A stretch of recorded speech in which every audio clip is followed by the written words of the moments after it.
Selalu kami belajar untuk mensyukuri setiap rancangan Tuhan dan segala peristiwa yang Tuhan izinkan terjadi di dalam kehidupan kami.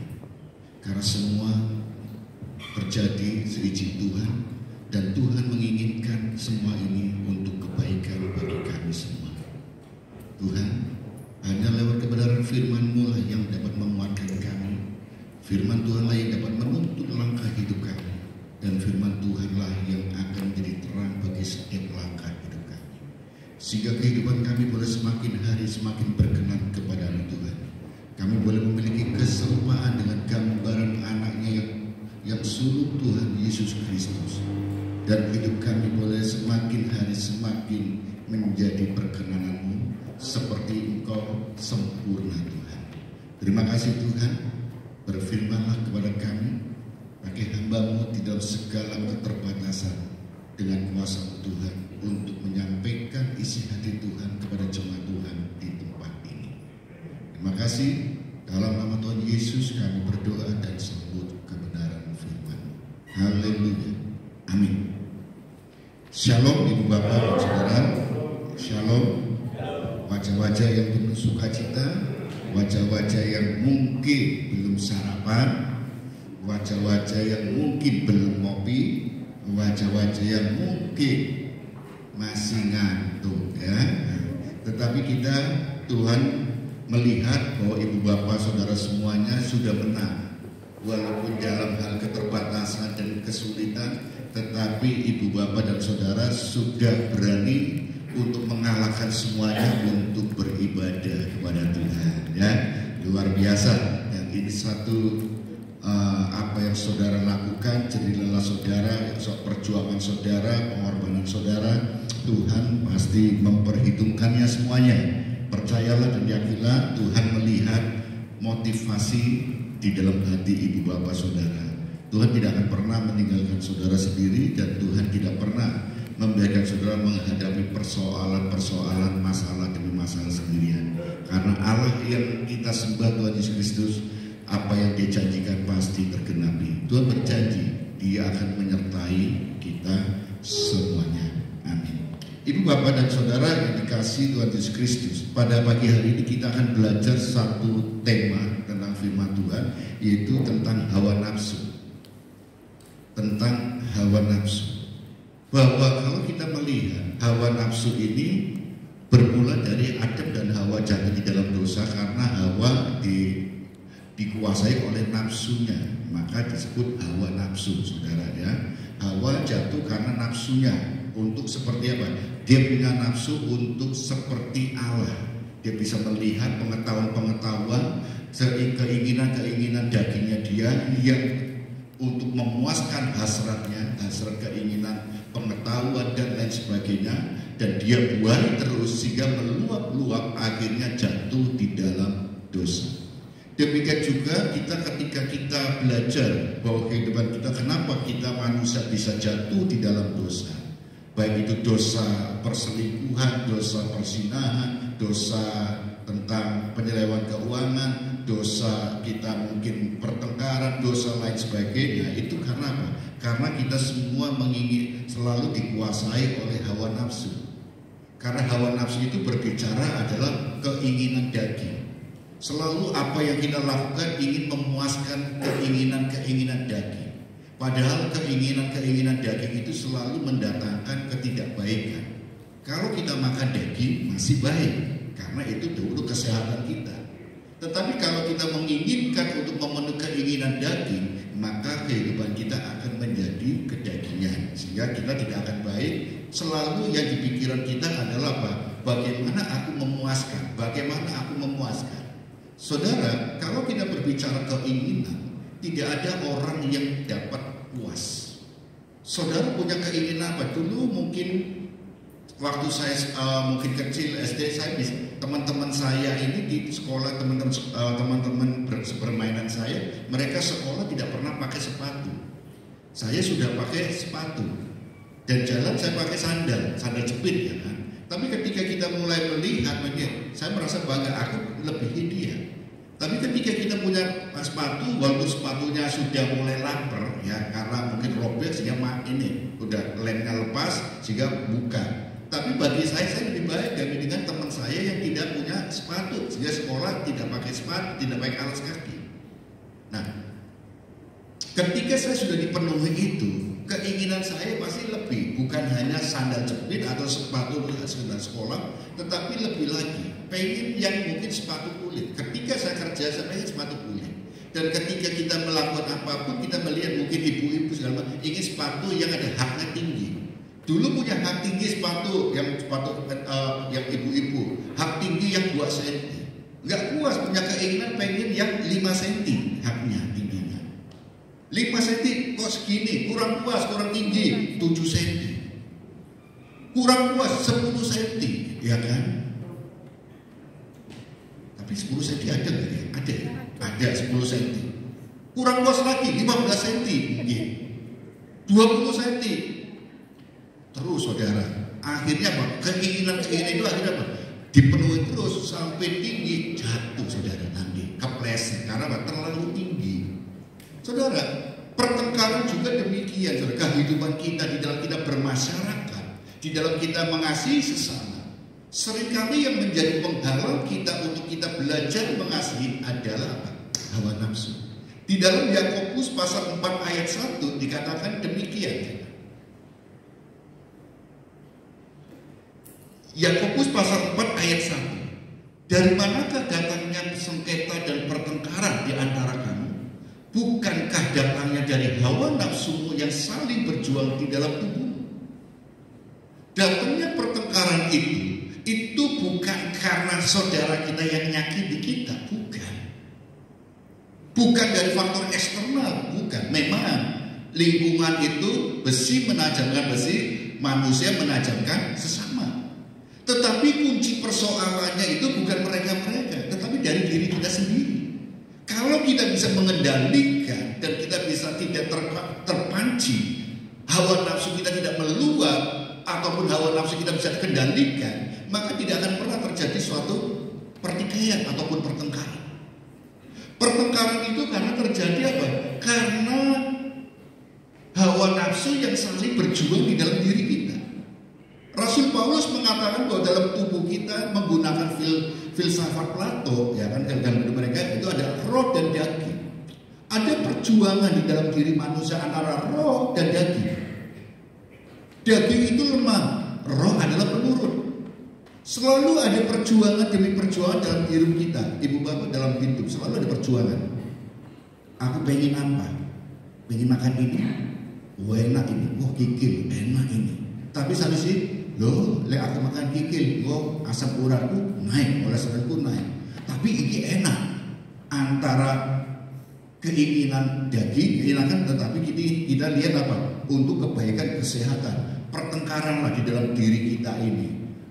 Tetapi apa keputusan yang kita akan ambil? Makan kikil itu kan. Sehingga untuk membela diri orang-orang menggunakan apa? Istilah-istilah dengan teori-teori. Banyak makan nggak apa-apa, yang penting ojo ke laboratorium. Itu kan pembelaan, ya kan? Terus ada lagi pembelaan apa? Makan itu dikit-dikit, sing penting kenyang. Dikitnya apa? 1 piring itu 1 dikit, ya kan? 2 dikit 2 piring, 3 dikit 4 3 piring, 4 piring semuanya. Yang penting kita lakukan. Terus makan apa? Semua boleh dimakan. Tuhan kan menciptakan semua makanan itu baik semuanya. Makan aja semuanya. Yang penting sehat. Ya. Semua manusia pasti mencari pembenaran, saudara. Mencari pembenaran. Di dalam perselisihan kita dengan teman-teman kita, kenapa terjadi perselisihan? Karena kita selalu bukan mencari kebenaran, tetapi mencari pembenaran. Beda ya. Kebenaran dengan pembenaran itu beda. Kebenaran itu apa yang menjadi course-nya, menjadi intinya persoalan. Kalau kita kebenaran kita adalah firman Tuhan, maka itu menjadi satu fondasi dasar untuk mencari kebenaran. Diskusi. Jadi diskusinya itu bukan untuk apa? Untuk mencari sesuatu, tapi itulah firman Tuhan katakan ini. Bagaimana ayo kita diskusikan. Tetapi kalau cari pembenaran, saya sudah punya asumsi. Saya sudah punya presupposisi atau saya sudah punya pendapat. Saya sudah punya opini. Tinggal aku mencari pembelaan, mencari pembenaran bahwa saudara itu harus sepakat dengan pendapat saya. Itulah cari pembenaran, bukan kebenaran. Kalau cari kebenaran sifatnya objektif. Kalau pembenaran sifatnya adalah subjektif untuk aku. Jadi saudara harus percaya kepada saya, harus setuju dengan pendapat saya. Kalau kebenaran, bisa aja pendapat saya yang keliru. Bisa saja pendapat saya yang salah, bisa saja teori saya yang salah, bisa aja apa yang saya sampaikan itu keliru. Maka ketika ditunjukkan kebenaran, terima kasih, inilah kebenaran. Tetapi kalau kita cari pembenaran, maka apapun yang kita lakukan selalu untuk apa? Walaupun aku keliru, aku salah, aku akan mencari alasan untuk membela bahwa saya ini benar. Maka kadang-kadang jujur, hebatnya guru atau dosen ada apa? Selalu benar saudara. Walaupun keliru, tetap diputar-putar untuk benar, alasannya banyak. Kadang-kadang saya juga ngajar, kadang-kadang wah ini keliru, tapi kadang-kadang oh enggak, gini, wis pokoknya nih. Walaupun nanti terakhirnya iya keliru, gitu kan. Tetapi kadang-kadang karena gengsi, nggak mau dipermalukan di depan kelas, ya kita bela sudah ini, saudara. Pembenaran dengan kebenaran. Perselisihan karena terjadi apa? Karena hawa nafsu yang saling berjuang di dalam diri. Hawa nafsu. Tinggal kedagingan kita, daging atau roh yang kita turuti. Jika kita mengikuti roh, maka kita ada di dalam kendali Tuhan. Jika kita mengikuti daging, maka kita akan hidup di dalam hawa nafsu kita yang meluap-luap itu. Sehingga apa? Hidup kita gak pernah rasa puas. Hidup kita selalu menginginkan semuanya. Padahal manusia seberapa mampu sih untuk ini?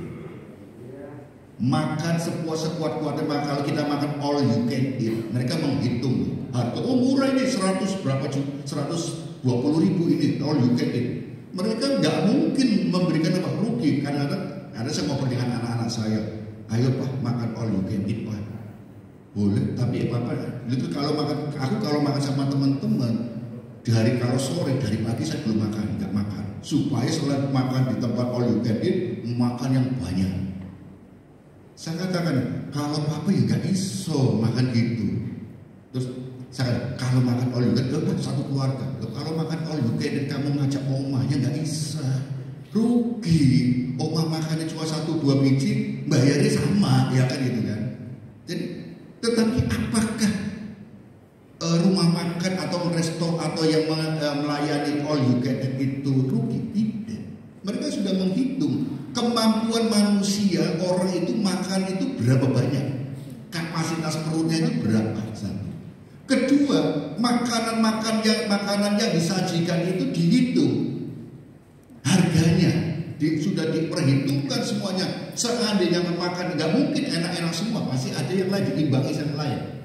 Sehingga supaya makannya tidak banyak, walaupun banyak, tapi harganya tidak rugi, saudara. Diperhitungkan semuanya. Manusia ada batasnya. Oleh karena itu kita perlu mawas diri dalam diri kita. Apakah kita ingin mengikuti kemauan daging kita, kepuasan pribadi, untuk menang, untuk mengikuti apa yang menjadi nafsu kita, atau kita mengikuti roh. Itu yang menjadi keputusan itu ada di dalam diri kita. Keputusan ada di dalam diri kita. Apakah engkau ingin mencari teman, mencari relasi, mencari saudara, atau kamu cari musuh? Itu kembali ke diri kita. Kamu ingin menjadi terang, ingin menjadi garam, menjadi saksi bagi semua orang, atau kamu justru menjadi batu sandungan lingkungan kita? Itu adalah diri kita yang menentukan. Jadi kita ini posisi kita seperti apa? Tergantung kita. Mengikuti hawa nafsu, daging, atau kita mengikuti roh. Itu adalah pilihan. Jadi jangan kita selalu berpikir faktor eksternal. Karena eksternal itu pasti akan terjadi. Karena apa? Eksternal itu selalu ingin lingkungan kita berubah terus. Manusia juga berubah. Tapi perubahan apapun yang terjadi, faktor-faktor lain apa yang terjadi, jika kita tetap teguh berdiri kokoh, tidak akan pernah goyah. Kalau saudara menjadi domba di tengah serigala, jadilah domba. Jangan domba tapi berbulu serigala. Nah, kalau saudara pergi ke pasar ikan, kalau saudara ke sana, ya memang sekitar itu bau ikan, tapi saudara tetap jadi diri kita. Tidak, bau ikan itu tidak nempel ke diri kita. Kita ada di tengah-tengah dunia yang gelap, yang mungkin bengkok-bengkok, tapi saudara tetap menjadi pribadi saudara yang tetap bisa berdiri kokoh. Itulah yang menjadi keinginan Tuhan untuk saudara. Saudara memiliki di tengah-tengah keluarga mungkin yang tidak seiman, tapi kalau saudara berdiri kokoh dalam iman, percaya kepada Tuhan Yesus Kristus, tidak akan pernah tergoyahkan. Lingkungan sekitar kita justru apa? Dampak kita berdiri kokoh di dalam iman, percaya kepada Tuhan Yesus Kristus, dapat berdampak untuk apa? Untuk keluarga kita yang lain. Tetapi kalau kita goyah, keluarga kita tidak seiman dengan kita, kemudian cara hidup kita juga tidak ada bedanya dengan mereka. Mereka jangan kok Kristen-Kristenan. Lihat kayak gitu. Justru kita, walaupun lingkungan kita tidak sama, tidak seiman, cara hidup mereka tidak sesuai dengan Tuhan, tetapi tetap kita menjadi kesaksian. Tetap untuk menjunjung tinggi nilai-nilai iman Kristiani dalam hidup kita, itu yang akan menjadi kesaksian untuk semua orang. Sehingga apa? Tidak pernah tergoyah. Pertengkaran terjadi karena apa? Hawa nafsu. Sengketa dan pertengkaran berasal dan berawal dari apa? Hawa nafsu yang meluap-luap dan tidak terkendali. Aku ingin sesuatu. Kadang-kadang dalam perdebatan, karena kami kadang-kadang dulu di asrama anak-anak muda, suka anak-anak muda itu apa? Kita ingin menunjukkan bahwa saya ini pintar, saya ini pandai, saya ini bisa bercerita, saya ini bisa khotbah. Sehingga ketika dia menunjukkan, ketika berdiskusi tentang satu ajaran, diskusi gini, tapi apa? Karena hawa nafsu yang meluap-luap ingin menang, ingin tampil bahwa aku menunjukkan aku ini hebat, aku ini pintar, sehingga terjadi nggak mau kalah. Apa yang terjadi kalau semuanya nggak mau kalah? Berantem. Bukan berdebat untuk mencari kebenaran, tetapi akhirnya mencari pembenaran untuk menang. Kehidupan suami istri juga demikian. Jika kita ingin mencari pembenaran atas apa tindakan kita, pertengkaran akan terjadi. Tetapi kalau kita mencari kebenaran, oleh karena itu di dalam pernikahan Kristen harus satu iman. Karena apa? Biarlah pondasi kebenaran itu, firman Tuhan, Alkitab itu menjadi satu titik temu di dalam suatu persoalan demi persoalan. Karena menjalani hidup rumah tangga itu gak gampang. Dua pribadi yang dijadikan satu. Lalu satu pribadi aja kadang kita ngurus diri kita sendiri susah kok. Apalagi tambah satu lagi, gak bikin susah. Apalagi tambah lagi anak, tambah lagi pribadi lagi, karakter yang berbeda lagi, itu susah.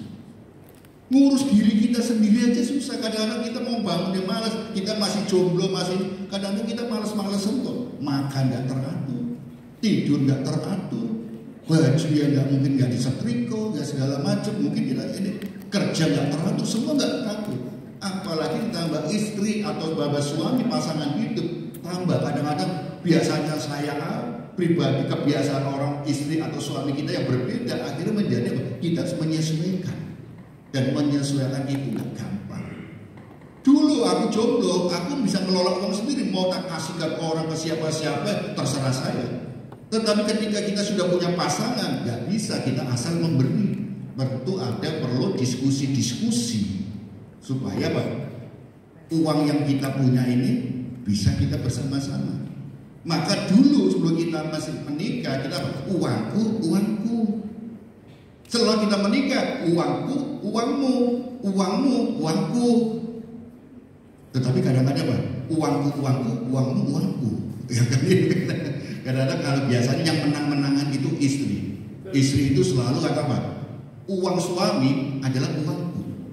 Uangku istri adalah uangku, gitu kan? Jadi uangmu, uangku. uangku, gitu kan. Tetapi ketika kita bukan berbicara tentang aku, kita akan mendiskusikan mana pos-pos yang harus ini, manajemen itu. Di dalam hal ketelitian atau apa, kadang-kadang saya itu tipe orang yang nggak mau ribet. Jadi terserah kamu, aku pusing mikirin duit. Gitu. Yang penting aku segala sesuatu ada perlu apa, pokoknya di dompetku kamu harus tahu, dompetku harus ada uang. Kenapa? Aku naik sepeda motor, ban bocor ya. Aku kadang ketemu teman-teman atau apa, ada ketemu siapa, kadang-kadang saya mosok ketemu, mosok kita pengen ditraktir terus, ya kadang-kadang ya pengen bayari gitu kan. Karena laki-laki itu juga punya harga diri juga. Jadi istri-istri harus memahami itu. Dan kalau kita melihat pertengkaran terjadi karena apa? Karena di dalam rumah tangga itu tidak ada keteraturan di dalam hal ini. Padahal Tuhan memberikan keteraturan dalam firman Tuhan. Istri, tunduklah pada suami.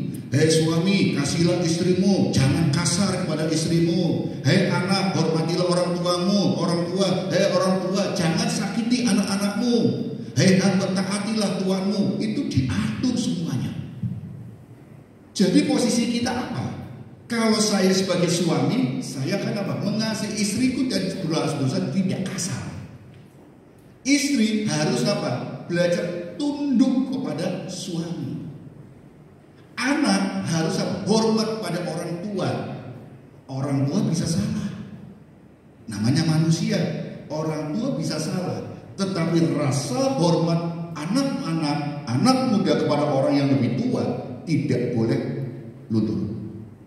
Ingat, orang tua bisa salah, tapi rasa hormat tidak boleh luntur atau hilang.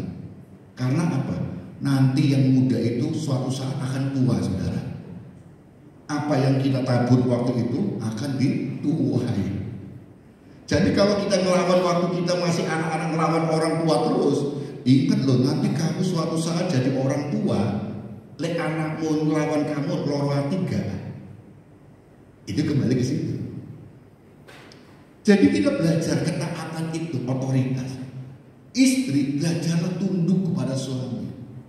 Kalau istri ini tidak tunduk, seperti nanti kembali dalam suratan Timotius. Hai perempuan-perempuan, hendaklah kau tidak boleh mengajar. Gitu kan? Kan ada kan itu kan? Perempuan tidak boleh mengajar. Kenapa? Karena pada waktu di kota Efesus itu tidak terjadi satu keharmonisan sesuai dengan apa yang diinginkan oleh Tuhan. Di kota Efesus itu ada yang disebut kuil, yang disembah adalah Dewi Artemis. Bentuknya adalah seorang perempuan, Dewi ini. Sehingga di situ adalah terjadi yang namanya untuk ibadah persembahan di kuil ini adalah disebut dengan ibadah persembahan apa? Yaitu dengan pelacuran bakti namanya. Artinya apa mereka yang dilakukan?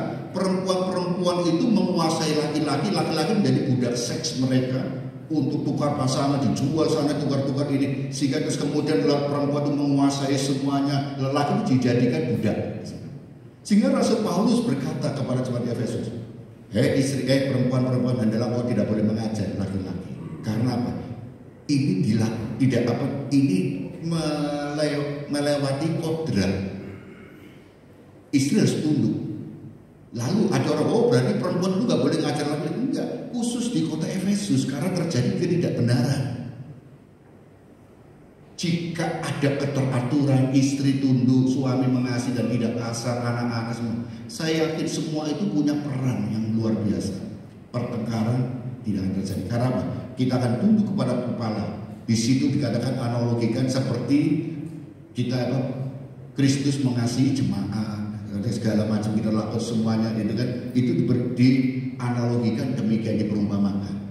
Maka ketundukan diri kita kepada Tuhan akan berdampak luar biasa. Kristus sebagai kepala gereja, Kristus sebagai kepala tubuh, maka akan mengendalikan semuanya. Pertengkaran tidak akan terjadi. Perselisihan itu wajar.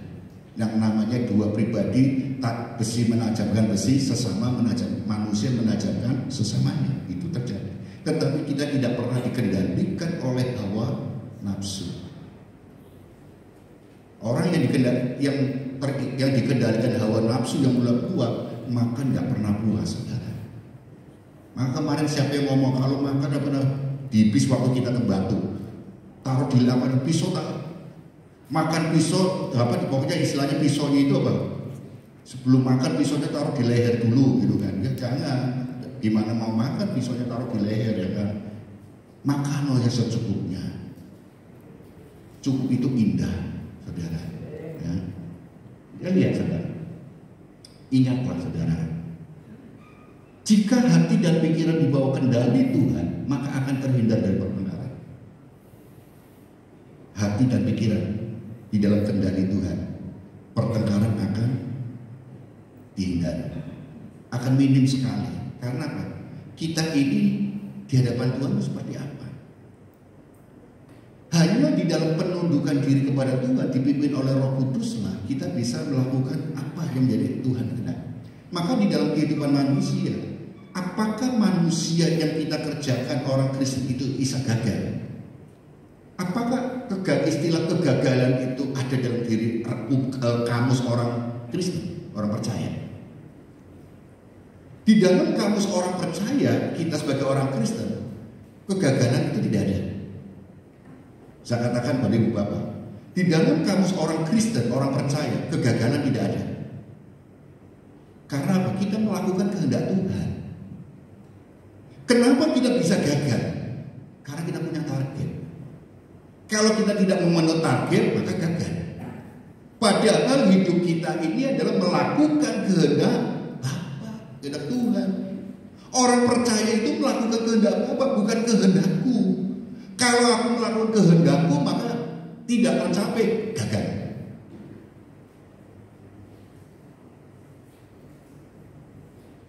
Seperti dulu selalu saya berkata, saya pernah waktu SMA saya nggak berpikir untuk kuliah. Saya hanya berpikir lulus SMA saya kerja.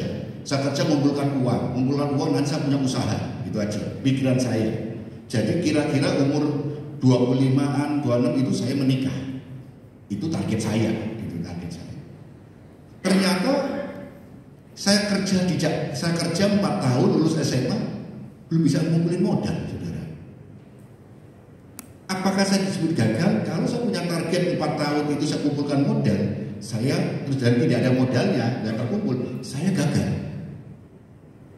Karena saya punya target 4 tahun kerja, ngumpul modal untuk usaha, ternyata modalnya nggak ada, tabungan habis, nggak punya, saya gagal. Tetapi ketika saya percaya kepada Tuhan Yesus, saya melakukan apa yang saya ini, lakukan apa yang saya harus jalan. Pokoknya kita ini hari ini lebih baik dari hari kemarin, hari esok harus lebih baik dari hari ini. Kita melakukan semuanya seperti apa? Seperti untuk Tuhan. Sudah, lakukan aja. Tuhan akan tuntun kita. Walaupun saya 25 tahun, target saya 25 tahun, 26 tahun menikah, ternyata belum menikah. Padahal saya kurang ganteng apa itu ya. Terima kasih Pak Bagio. Tapi gak ini. Ternyata apa? Kita lihat Tuhan itu belum memberi yang terbaik. Maka ketika kita belum mendapat apa, selalu saya ingat apa yang menjadi pesan daripada ibu asrama saya. Sebelum kamu menikah, belum ada, buka mata lebar-lebar, buka hati lebar-lebar. Ketika kamu sudah menikah, tutup mata lebar, tutup matamu dan hatimu hanya untuk Dia. Jadi ketika kamu belum menikah, buka mana yang terbaik dari Tuhan. Setelah kau sudah mendapatkan jodoh, apapun yang terjadi ini dari Tuhan. Asal apa? Lakukanlah kebenaran firman Tuhan. Dan apa yang terjadi? Hampir umur 30, saya ditemukan mawar berduri, saudara. Jarang senyum. Tapi aku melihat di dalam mawar yang berduri ada keindahan, saudara. Kan mawar berduri kan kalau mau diambil itu durinya banyak. Tapi kalau sudah bisa dipetik, dijual, saudara. Jadi jangan lihat apa dari luarnya. Poles dulu, saudara, dipoles. Jadi saudara jangan berpikir mau tahu casingnya baik itu jangan lihat dulu, tapi dilihat, dipantau dulu, dipantau lah, cari informasi segala macam supaya ini bagaimana. Nah, setelah dipoles sana, ternyata dulu kalau suruh senyum istri saya itu kalau suruh senyum angin, saudara, angin. Tapi sekarang senyum terus, saudara. Malah saya kadang-kadang ini senyum terus tuh ada apa? Apa salah obat atau apa gitu kan? Tetapi itu menunjukkan di dalam progres kehidupan rumah tangga itu pasti ada progres, saudara. Karena saling mengenal itu akan terjadi. Tetapi ketika kita mengikuti hawa nafsu, maka kita ingin nafsu kita dan ingin menguasai, ingin untuk apa? Ingin mengendalikan, ingin semuanya untuk kedagingan kita. Pelan tapi pasti akan terjadi persoalan demi persoalan. Posisikan istri itu bukan untuk dimarahi, istri itu bukan untuk menjadi sangsar hidup, istri itu bukan tempat pelampiasan emosi, istri itu bukan tempat untuk kita ini untuk misu-misu lagi kita emosi dan siapa untuk pelampiasan, tapi istri itu untuk belajar kita untuk mengasihi. Istri itu adalah pribadi yang bisa membentuk kita. Saya belajar sabar karena apa? Ya ini ngadepi istri, saudara, pertama. Saudara bisa belajar tentang apa? Tentang mungkin kesabaran diberi istri yang mungkin jengkel. No.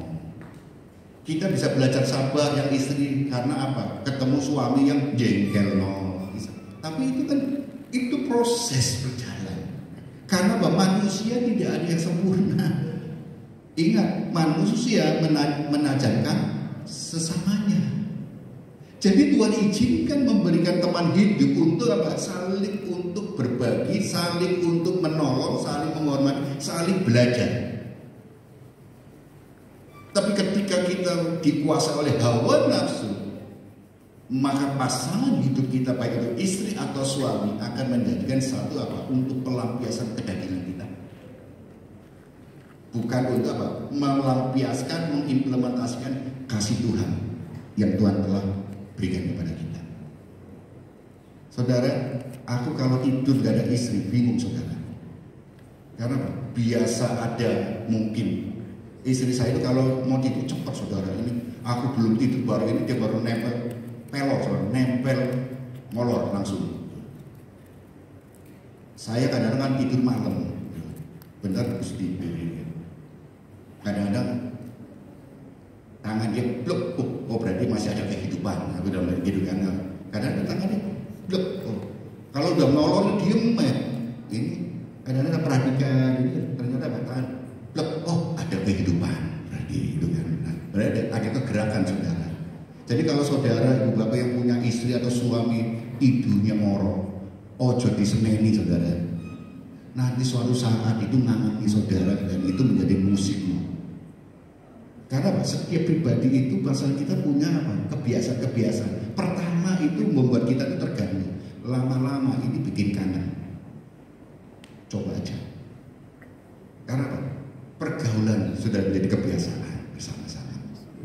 Hiduplah lebih takut dan mengenal Tuhan sehingga bisa hidup damai. Ketika hidup saudara dikendalikan oleh Roh Kudus, bukan oleh daging, maka ada damai. Karena Roh Kudus adalah roh damai sejahtera untuk kita. Masalah apapun yang kita hadapi, persoalan yang ada, ataupun orang-orang yang jengkel, kan semuanya kesulitan yang ada itu Tuhan izinkan. Orang-orang sekitar kita yang mungkin jengkel, Tuhan izin untuk kita hadapi untuk kebaikan kita. Jembatan apa? Untuk kita mengenal Tuhan lebih lagi. Coba kalau orang yang baik-baik semua, saudara, doanya gak kencang. Tapi kalau ada orang yang jengkel, doanya Tuhan kok itu jengkel teman. Tuhan kok itu kok ada orang yang model seperti ini. Kita pasti ingat Tuhan langsung. Maka kalau ada orang yang mungkin syukuri, berarti Tuhan punya rencana, Tuhan punya apa kehendak untuk kita memperbaiki lebih. Karena apa? Yang ada di sekitar kita, kalau Tuhan tidak izinkan, tidak akan pernah terjadi. Kalau Tuhan tidak, sehelai rambut pun kalau Tuhan tidak izinkan tidak akan sampai terjatuh, rambut kita rontok. Kalau Tuhan izinkan rambut kita dari putih jadi hitam lagi. Kalau suami izinkan, istri bisa dari putih ubanan bisa jadi hitam lagi, disemir saudara. Kalau nggak diizinkan ya enggak, ya kan itu kan. Jadi kalau kita melihat ini, damai sejahtera itu penting, yaitu dengan takut dan mengenal Tuhan. Saudara, kalau kita mau jujur, apa sih DNA orang percaya? DNA orang percaya adalah mengasihi. Karena kita lahir dari kasih Tuhan, hidup dari anugerah Tuhan, yaitu Tuhan yang mengasihi kita. Maka itu sudah menjadi benih dalam diri kita, mengasihi. Maka orang percaya selalu apa? DNA adalah ingin mengasihi, bukan untuk menyakiti, bukan untuk mengasari, bukan untuk menjatuhkan, bukan untuk menghukum, bukan untuk memvonis, tetapi DNA mengasihi itu ingin membangkitkan, mengangkat orang yang lemah untuk menjadi bangkit berdiri, untuk mengangkat orang yang sakit untuk mereka punya semangat lagi. Orang yang mungkin dia mengalami kesulitan, kita ingin berusaha untuk menolong dia untuk menemukan jalan. Itulah DNA mengasihi, mengangkat orang, mengorangkan, memberikan dia satu kepercayaan diri, memberikan mereka suatu pengharapan yang baru dalam Tuhan. Dan DNA yang kedua adalah mengampuni. Ini DNA orang Kristen. Maka kalau kita punya mengampuni, hidup itu akan lego sekarang. Tenang kita akan. Karena apa? Justru kalau kita tidak mau mengampuni, sakit hati itu jadi penyakit. Lepaskanlah pengampunan. Karena di dalam doa Bapa kami yang Ibu Bapak sering baca kalau tiap ibadah itu apa? Ampunilah orang yang bersalah kepada kami, seperti aku mengampuni mereka. Kalau kita ingin mengampuni orang yang bersalah kepada, maka Tuhan akan mengampuni kita. Kalau kita tidak mengampuni orang yang bersalah kepada kami, maka Tuhan tidak akan mengampuni. Jadi pengampunan itu seperti apa? Cermin diri. Kalau kamu mengampuni orang yang bersalah, maka Tuhan mengampuni. Bapa di surga mengampuni. Tapi kalau kamu tidak mengampuni orang itu, Bapa di surga tidak mengampuni diri kita. Maka lepaslah pengampunan. Pengampunan itu menjadi seperti sumber mata air yang dialirkan. Jadi hidup kita bukan mencari musuh, tapi mencari saudara. Orang boleh menjengkelkan, biarkan. Apa yang mereka tabur, kita akan menuai. Saya selalu berkata demikian dalam pemahaman saya. Yang penting kita ini hidup di dalam kebenaran Tuhan. Orang lain dari eksternal mereka yang jahat untuk kita, silakan. Kalau kita benar di hadapan Tuhan, Tuhan akan bela kita. Orang lain mereka yang jahat, urusannya dengan Tuhan. Di dalam Tuhan membentuk kita, di dalam Tuhan ingin mengangkat kita, di dalam Tuhan mempromosikan kita. Tuhan bisa memakai orang-orang, baik yang baik, orang yang jahat, orang apapun bisa Tuhan pakai. Tetapi orang yang Tuhan pakai ini, jika motifnya salah, keliru, ingin menjatuhkan orang, urusannya dengan Tuhan. Kita nggak peduli dengan mereka. Yang kita peduli karena diri kita selalu hidup benar di hadapan Tuhan. Jangan peduli kita. Kalau kita mempedulikan mereka, kita nggak akan bisa berkembang, nggak bisa maju. Kalau kita ingin berusaha menyenangkan semua orang, nggak akan bisa. Tuhan Yesus, dia sebaik apa Tuhan Yesus lakukan, sebenar apa Tuhan Yesus lakukan, tapi tidak semua orang suka apa yang dilakukan Tuhan Yesus. Jadi kita jangan fokus ke orang lain, fokuslah kepada diri kita. Hidup kita sudah benar atau tidak? Evaluasi diri kita, apakah kita sudah melakukan sesuatu yang benar atau tidak? Urusan mereka jangan, silakan urusan dengan Tuhan. Karena apa? Tugas kita, Tuhan meringankan kita tidak boleh menghakimi. Penghakiman itu adalah urusan Tuhan. Benar. Dan yang menjadi penghalang adalah seringkali adalah hawa nafsu. Ketika DNA kita adalah mengasihi, mengampuni, tetapi kenapa kita tidak bisa mengasihi dan tidak mengampuni? Hawa nafsu. nafsu itu jadi penghalang kita. Oleh karena itulah mari kita buang, kalahkanlah hawa nafsu itu, supaya hidup kita semakin ada di dalam perkenanan Tuhan. Karena apa? Hawa nafsu itu yang menjadi penghalang relasi kita dengan Tuhan. Hawa nafsu itu menjadi penghalang kita untuk menikmati berkat-berkat Tuhan. Hawa nafsu itu menjadi penghalang kita untuk belajar bersyukur kepada Tuhan. Hawa nafsu itu menjadi penghalang kita untuk bersosialisasi, bermasyarakat, persaudaraan di antara keluarga kita. Itu hawa nafsu. Biasanya keluarga itu masalah warisan itu terjadi. Ketika menghitung warisan, ribut sana sini ini akhirnya apa? Terjadi pertinggalan. Warisan adalah hak bersama, memang tidak punya. Tapi mari bicarakan bersama. Kadang saya berpikir gini, warisan, aku nggak pernah aku nggak pernah mengelola, aku nggak pernah membeli, aku nggak. Tapi ya sudah, dia bersama. Karena persaudaraan itu lebih utama dibanding uang bisa dicari. Persaudaraan, kekeluargaan tidak bisa dihilangkan. Ketika kita butuh sesuatu, siapa yang akan membantu kita? Saudara-saudara kita. Nilainya lebih. Harta bisa hilang, harta bisa kita cari. Saudara itu adalah orang yang akan memberikan penghiburan kita. Harta tidak bisa memberi penghiburan. Justru harta kalau kita tidak bisa mengendalikan akan menjirat kita, akan membawa kita jatuh. Tapi saudara di dalam Tuhan, saudara di dalam Kristus, dia akan ketika kita jatuh atau lemah, dia akan berusaha dengan DNA kasihnya untuk mengangkat kita. Jadi itu yang harus kita pertahankan. Karena DNA kita adalah apa? Mengasihi, mengampuni. Buang hawa nafsu perkara ini sebagai penghalang. Saudara yang kasih Tuhan Yesus, mengapa kita harus mengampuni, harus mengalahkan hawa nafsu? Yang pertama, hawa nafsu itu sebagai penghalang doa. Coba kita lihat di dalam Yakobus pasal 4 ayat 3. Apakah atau kamu berdoa juga, tetapi kamu tidak menerima apa-apa karena kamu salah berdoa. Sebab yang kamu minta itu hendak kamu habiskan untuk memuaskan hawa nafsu. Kamu gak akan bisa berdoa kalau kamu mengikuti hawa nafsu. Ketika kamu berdoa, kita berdoa selalu pikiran apa? Aku pengen apa ya?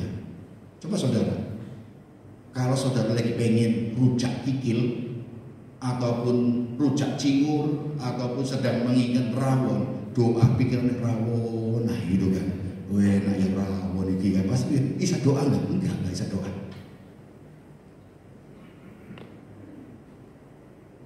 Apalagi kalau lagi lapar ya kan, doa ibadah nggak konsentrasi, kruyuk kan gitu kan, nggak akan konsentrasi. Karena kita sedang memikirkan hawa nafsu kita memang lapar, tapi kita kan bisa kendalikan, gitu kan. Tapi kalau kita ngikutin lapar, baru kita hilang, lupakan rasa laparmu, karena rasa lapar itu kembali kepada pikiran kita, ya kan, pikiran kita. Ayo kalahkan pikiran itu, rasa lapar itu, buang jauh-jauh. Ya, tapi kalau kita mikirin lapar terus, ya lapar terus ya kan. Coba saudara kalau lagi sibuk kerja, nggak makan nggak terasa, nggak terasa laparnya. Tapi kalau lagi nganggur, wah, lapar ya. Nah, karena pikiran. Maka kalau kita ini, ayo pikiran kita kembali kepada Tuhan, fokuskan kepada Tuhan.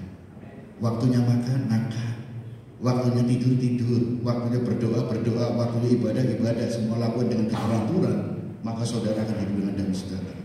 Doa akan saudara akan dijawab.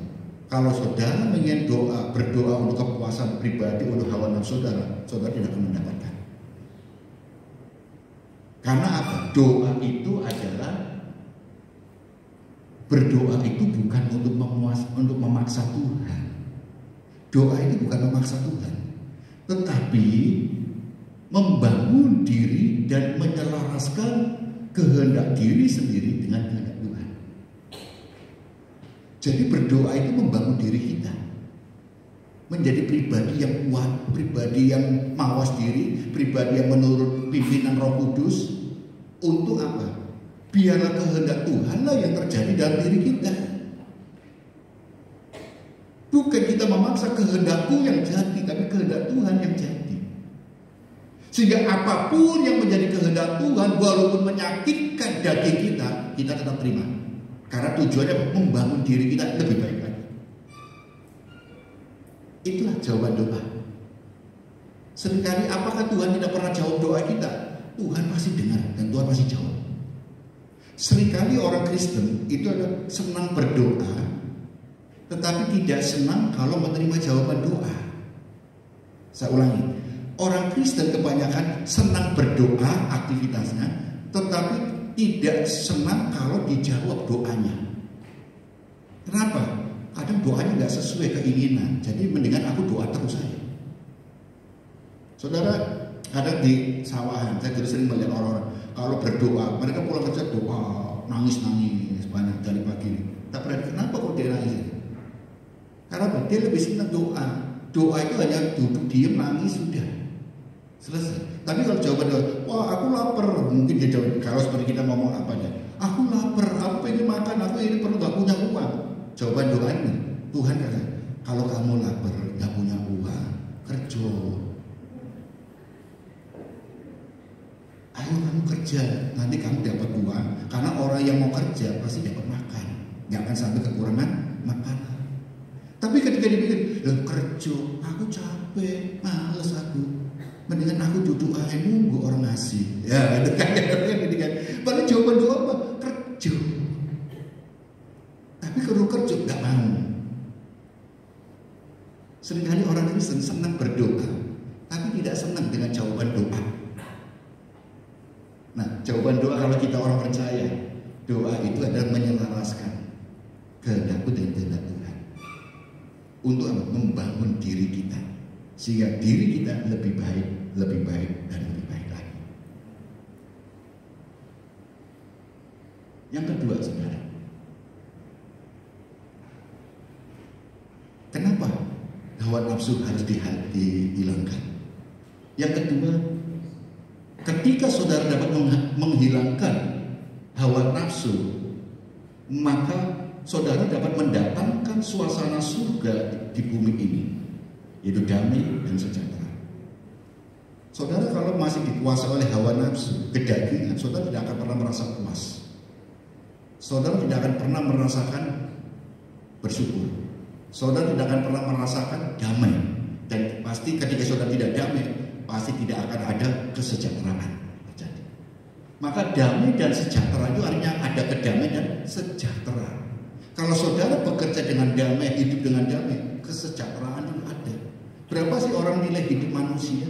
Relatif. Satu orang dengan yang lain berbeda kebutuhannya. Tetapi kalau kita bisa bersyukur, hidup dengan damai, mencukupkan apa yang ada. Tetapi orang yang nggak ada damai selalu mencari apa sesuatu, tidak bisa mencukupkan yang ada, tapi berusaha mencari untuk mencukupkan apa keinginan yang menjadi tujuannya. Kalau ada damai dalam hidup saudara, kesejahteraan akan mengikuti. Matius pasal 6 ayat 9 sampai 10 dikatakan demikian. Karena itu berdoalah demikian. Ini doa Bapa kami. Bapa kami yang di surga, dikuduskanlah namamu. Datanglah kerajaanmu, jadilah kehendakmu di bumi seperti di surga. Oh, kita ciami kalau kita bisa berdoa itu. Mendatangkan, apa kita tahu surga seperti apa? Kita belum pernah. Tetapi kita bisa mendatangkan suasana surga di tengah-tengah kita jika hidup kita damai dengan Tuhan. Tidak mengikuti kedagingan kita, tapi dipimpin oleh Roh Kudus, maka akan damai. Walaupun anak kita 10 ada damai, wis dikasih makan apa adanya. Kita didik mereka dengan takut Tuhan semuanya. Aku yakin anak-anak ini akan tumbuh dengan rasa tanggung jawab, kemandirian, dan akan memiliki masa depan. Tapi kalau kita punya anak 1, tapi kita tidak, atau 2, kita tidak bisa mendidik untuk takut Tuhan, maka dikasih harta berapapun kalau sudah membentukkan akan habis. Kebanyakan pengusaha pebisnis Kalau tidak mempersiapkan generasi ke depan lebih baik, maka apa? Bisnis itu akan turun. Maka saya selalu katakan, kita ini di dalam keluarga besar kita, GBS Kaliasin, kita harus memikirkan ke depan. Seperti saya mendidik anak-anak saya dalam satu analogikan anak dalam keluarga saya. Saya demikian, saya seperti ini. Tetapi setiap orang tua punya harapan anak-anak kita harus lebih baik dari orang tuanya, betul? Kita sebagai orang tua menginginkan anak-anak kita harus lebih baik daripada orang tuanya. Baik itu pendidikannya, baik itu kualitas hidupnya, semuanya harus lebih baik. Maka orang tua itu akan bekerja luar biasa, mendidik dengan pengorbanan luar biasa. Udah, generasiku harus lebih baik ke depan. Itu karena apa? Ini adalah anakku, keluarga. Karena kita punya ikatan dan kita punya apa? Hati di situ.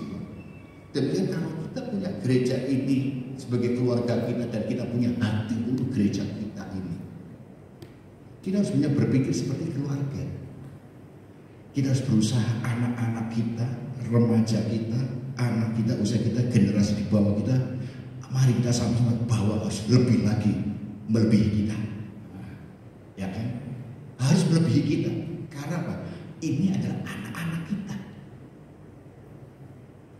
Tapi kalau kita tidak menganggap satu keluarga, terserah. Tapi kalau kita ini seperti keluarga, kalau kita ini anak-anak kita berusaha anak-anak harus lebih baik. Nah, kalau kita ini keluarga kita, anak-anak kita harus lebih baik daripada kita. Itu penting, saudara. Nah, saudara, mari suasana surga akan turun kalau kita nafsu itu kita kalahkan. Nafsu untuk menjatuhkan, nafsu untuk menang sendiri, nafsu untuk mempermalukan, nafsu-nafsu yang lain kita kalahkan, tapi kita terikat untuk kata saling bergandengan tangan, maka itu akan luar biasa. Suasana surga turun di rumah tangga, keluarga, suami, istri, anak bersepakat, damai sejahtera turun. Di dalam gereja semua komponen bersepakat, baik itu pengurus, jemaat, semuanya bersepakat. Kuasa Tuhan dinyatakan, pengurapan Tuhan dinyatakan, gereja Tuhan akan menjadi kekuatan yang luar biasa jika kita bersama-sama. Amin. Nah, yang terakhir, saudara, di dalam Galatia pasal 5 ayat 24 sampai 26 dikatakan demikian. Barang siapa menjadi milik Kristus Yesus, ia telah menyalibkan daging dengan segala hawa nafsu dan keinginannya. 25. Jikalau kita hidup oleh Roh, baiklah hidup kita juga dipimpin oleh Roh. Dan janganlah kita gila hormat, janganlah kita saling menantang dan saling mendengki. Munculnya hawa nafsu biasanya karena apa? Gila hormat. Kita saling menantang, cari menangi dewe, ya kan? Ingin menjatuhkan dan saling mendengki, permusuhan, ingin menjatuhkan, membenci dan sebagainya. Itu hawa nafsu muncul, itu daging. Tetapi kalau kita dipimpin oleh Roh, karena kita di dalam Kristus, lahir daripada Roh Allah yang menghidupkan kita, manusia hidup karena apa? Dihembuskan nafas hidup Allah, maka kita hidup di dalam pimpinan Roh Kudus. Di dalam Kejadian pasal 2 ayat 7, manusia hidup dari mana? Diciptakan dari debu tanah, tetapi hidupnya apa? Dihembuskan nafas hidup oleh Allah, sehingga manusia disebut manusia yang hidup. Jadi manusia yang membedakan manusia dengan ciptaan yang lain adalah apa? Manusia hidup karena Roh Allah. Maka ketika manusia dipanggil oleh Tuhan, pada waktu ada kematian tiba menjemput kita, tubuh jasmania kembali yang tercipta dari debu tanah, maka akan kembali ke debu tanah. Tetapi roh yang menghidupkan manusia tersebut akan kembali kepada yang empunya, yaitu Tuhan Yesus. Jadi saudara ini, ibu bapak semua, hidup itu karena apa? Dipimpin roh. Saudara harus hidup dalam kendali Tuhan, maka hawa nafsu tidak akan pernah untuk membuangi saudara. Kedengkian, ya kan? Kalau kita lihat ini kan, gila hormat, saling menantang dan saling mendengki, kita akan Sehingga kekuatan kita itu luar biasa. Saudara akan hidup menikmati damai sejahtera. Jadi saudara, bagaimana kita menghilangkan hawa nafsu? Hidup dalam pimpinan Roh Kudus. Ketika dipimpin oleh Roh Kudus, maka buah roh itu akan muncul. Sesama itu apa? Itu adalah Tuhan, adalah alat atau sarana Tuhan untuk membentuk kita, untuk memproses kita, untuk kita semakin hidup kita semakin berkualitas. Sehingga buah roh itu muncul, buah roh itu muncul. Ya, sebagai penutup kita lihat, renungkanlah. Kita akan dihadapkan dengan orang-orang. Karena kita adalah makhluk sosial, kita berjumpa dengan orang-orang, baik yang menyenangkan atau tidak, dengan berbagai macam karakter. Tetapi saudara harus paham, ketika saudara menghadapi orang mungkin yang menjengkelkan, saudara harus memiliki pemahaman. Bencilah sifatnya. Kalau saudara boleh benci, bencilah sifatnya dan perbuatannya, bukan orangnya. Jangan benci orangnya, bencilah sifat dan perbuatannya. Kenapa? Jikalau saudara membenci orangnya, maka tanpa sadar kita sedang membenci penciptanya, saudara. Kita ini sama-sama diciptakan Tuhan. Tuhan menciptakan manusia baik semua. Yang tidak baik apa? Sifatnya, perbuatannya. Karena apa? Dibuai oleh hawa nafsu. Ada yang dibuai oleh hawa nafsu, dipimpin oleh daging. Tapi satu sisi ada orang yang baik, orang tahu Tuhan, dipimpin oleh roh. Maka orang ini yang kalau kita melihat ini jahat, orang ini ayo kita tuntun untuk kembali kepada kebenaran. Jangan dibenci. Kalau kita benci orangnya, semakin jauh. Bencilah perbuatannya, bencilah sifatnya, tetapi orangnya jangan dibenci. Justru itu menjadi sarana kita untuk berbagi kasih untuk dia ini dibangkitkan kembali, diangkat kembali. Karena kita ini harus hidup menjadi kesaksian. Jadi identitas kita adalah garam dan terang bagi dunia. Identitas kita. Bagaimana kita belajar identitas kita kalau hidup kita tidak benar? Nah, inilah saudara yang dikasih Tuhan Yesus Kristus. Oleh sebab itu, saya ulangi, bencilah sifat dan perbuatannya, bukan orangnya. Jikalau membenci orangnya, maka tanpa sadar kita sedang membenci penciptanya. Amin firman Tuhan. Mari kita tunduk kepala. Saya undang semua tim.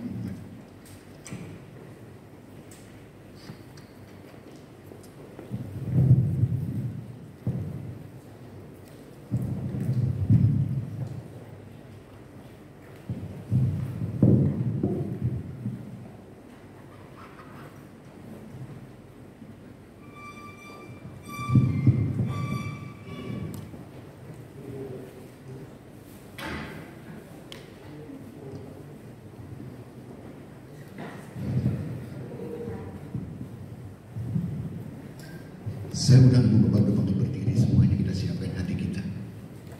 Saya berikan kesempatan Ibu Bapak untuk berdoa secara pribadi. Introspeksilah, evaluasilah. Apakah hidup saudara sudah sesuai dengan pimpinan roh atau dipimpin oleh daging? Daging adalah lemah, tapi roh adalah penuh. Tetapi ketika saudara hidup dipimpin oleh daging, maka kebinasaanlah yang akan saudara petik. Hidup saudara akan dikuasai oleh hawa nafsu. Nafsu keserakahan, nafsu ingin menang sendiri, nafsu untuk menjatuhkan, nafsu untuk memuaskan hasrat pribadi, nafsu untuk kepuasan, untuk menang di atas penderitaan orang, nafsu untuk kita memperoleh apa menjadi keinginan-keinginan saudara. Padahal semuanya ini adalah fana, justru akan membawa kepada kehancuran. Tetapi hendaklah saudara hidup di dalam pimpinan Roh Kudus yang akan membawa kepada kedamaian dan kesejahteraan, sehingga saudara dapat berdoa, dan di dalam doa-doa saudara saudara bisa menangkap apa maksud dan kehendak Tuhan untuk membangun diri saudara dan untuk kebaikan saudara. Karena setiap dari Tuhan itu yang terbaik. Haleluya.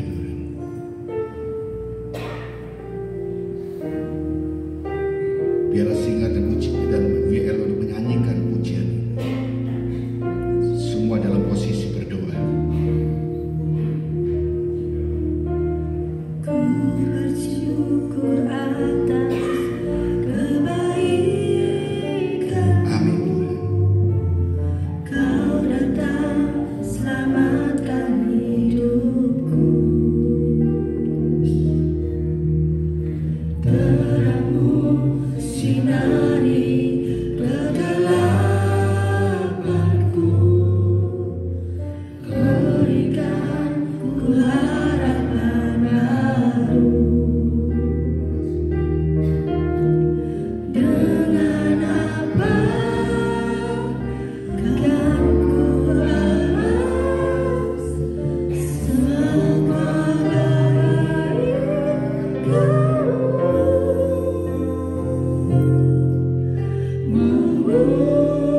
memujimu, menyembahmu, memberikan hidupku bagi kemuliaan-Mu, melakukan semua firman-Mu. Itu yang ku bisa, itu yang ku lakukan. Mari kita akan pujian bersama-sama yang lahir dari kedalaman hati saudara dengan ketulusan hati mengakui rasa syukur kita atas kebaikan Tuhan. Ku bersyukur atas kebaikan-Mu. Kau datang selamatkan hidupku. Terangmu sinari kegelapanku. Berikan ku harapan baru. Dengan apa kan ku balas semua kebaikan-Mu?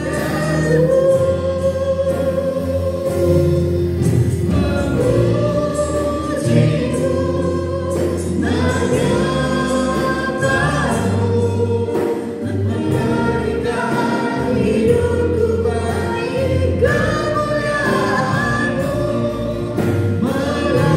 kemuliaan-Mu, melakukan semua firman-Mu. Itu yang ku bisa, itu yang ku lakukan. Saudara, selalu belajar untuk bersyukur karena kebaikan Tuhan tidak pernah berkurang kepada saudara. Kebaikan Tuhan terus mengalir kepada ibu bapa dan saudara. Tuhan tidak pernah ingkar janji dan Tuhan tidak pernah meninggalkan saudara. Karena Tuhan telah mengasihi kita, karena Tuhan itu kasih, maka kasih tidak akan pernah berkurang kepada saudara. Tetapi seringkali kitalah yang lari daripada kasih itu. Kitalah yang memungkiri dari kasih itu. Karena kita terikat atau mengikuti hawa nafsu kita. Nafsu kedagingan hidup di dalam dipimpin oleh kedagingan kita. Tapi hendaklah kita sebagai orang percaya, karena kita lahir dari Tuhan, kita hidup dari Roh Allah, maka hiduplah dipimpin oleh Roh. Saudara, angkat tanganmu saudara yang mengalami beban berat, ada pergumulan, ada sakit penyakit, ataupun pengharapan-pengharapan yang lain. Saya akan berdoa untuk saudara semuanya. Di dalam nama Tuhan Yesus Kristus kami berdoa Tuhan untuk tangan ataupun jiwa-jiwa jemaat Tuhan tempat ini yang sedang bergumul di dalam kehidupannya, baik untuk keluarga, rumah tangga. Berilah damai sejahtera untuk mereka semua. Yang bergumul untuk teman hidup, Tuhan memberikan yang terbaik untuk mereka Tuhan. Yang sedang berjuang untuk proses pemulihan kesehatan, Tuhan memberikan pemulihan kesehatannya sehingga boleh pulih dan sembuh kembali. Yang sedang menanti atau menunggu mencari pekerjaan, kuatkan teguhkan mereka, karena Tuhan pasti akan memberikan pekerjaan yang terbaik untuk mereka. Yang sedang studi Tuhan, percayalah bahwa Tuhan akan menuntut untuk memperoleh masa depan dalam studinya sehingga mendapatkan pendidikan yang terbaik untuk anak-anak ataupun untuk adik-adik kami ya. Tuhan, percayalah Tuhan tidak pernah meninggalkan saudara di dalam setiap pergumulan masalah yang saudara hadapi. Apa menjadi pengharapan saudara, apa menjadi doa-doa saudara, percayalah Tuhan pasti memberi yang terbaik untuk saudara. Tuhan sayang, Tuhan cinta, kebaikannya selalu mengalir kepada saudara. Tangannya selalu mengangkat dan mengangkat. Penghiburannya selalu menghibur saudara walaupun saudara mengalami kesendirian. Tuhan tidak pernah meninggalkan saudara. Terima kasih. Terima kasih Tuhan. Mau berdoa dari rekan kami yang tidak hadir karena sakit, Tuhan pulihkan dan sembuhkan. Dalam nama Tuhan Yesus kami berdoa dan mengucap syukur. Amin. Silakan duduk.